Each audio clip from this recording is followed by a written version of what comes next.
La créativité est une aventure extraordinaire qui nous permet d'aller sur des territoires de la connaissance, de l'invention, de l'expression de soi totalement inconnus.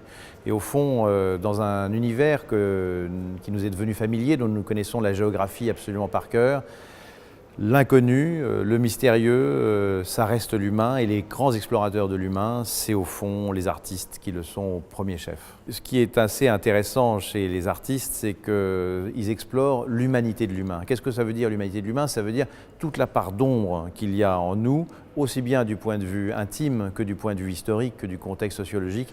Les artistes en sont en quelque sorte les anthropologues. Ils s'explorent eux-mêmes et nous explorent par la même occasion en nous donnant des nouvelles lumières sur notre nature qui restera jusqu'au bout mystérieuse à nous-mêmes. Et en cela, ils se posent les mêmes questions que les grands artistes il y a 20 000 ans qui s'interrogeaient sur les phénomènes naturels, sur la cause de la mort et de la vie. Il me semble que l'art est une des activités, une des fonctions les plus extraordinaires de l'homme, par son immatérialité, par la foi qu'il exprime dans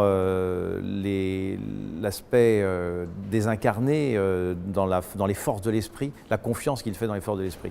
Donc je ne veux pas descendre l'art de son piédestal parce que je reconnais que c'est une des activités supérieures de l'esprit et du comportement de l'homme. Et aujourd'hui, l'art a pris une place dans nos vies considérable, il redéfinit notre environnement, il redéfinit nos secteurs de pensée, il nous donne des idées et des intuitions sur ce que nous sommes et ce que nous serons.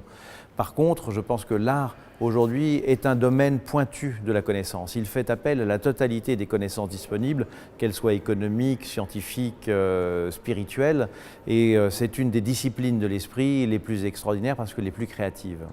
Il me semble que l'art est d'abord une activité de conscience, c'est-à-dire j'ai conscience du monde ou des choses ou des situations dans lesquelles je vis et je réagis par cette expression incroyablement ancienne dans l'histoire de l'humanité. Il y a plus de 100 000 ans qu'on a découvert les premières flûtes, les premières pierres taillées, etc.